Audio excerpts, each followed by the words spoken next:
एक व्यक्ती, एक पेन आणि एक पुस्तक म्हणजे भारतरत्न डॉक्टर बाबासाहेब आंबेडकर त्यांची कलम आणि त्या कलमेने लिहिलेलं भारताचं संविधान याने संपूर्ण भारताला बदलून टाकलं.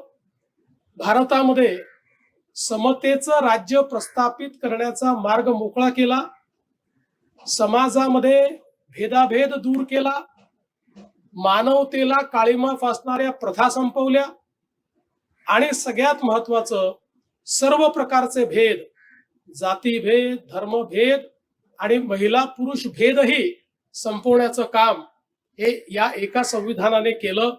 आणि म्हणूनच आपण नेहमी असं म्हणतो की आज भारत प्रगती करतोय त्याचं एकमेव कारण भारताला मिळालेलं संविधान जे जगातलं सर्वोत्तम संविधान आहे असं आपण निश्चितपणे म्हणू शकतो. आणि म्हणून आज आपण त्यांना त्यांच्या जयंतीच्या निमित्ताने अभिवादन करतो.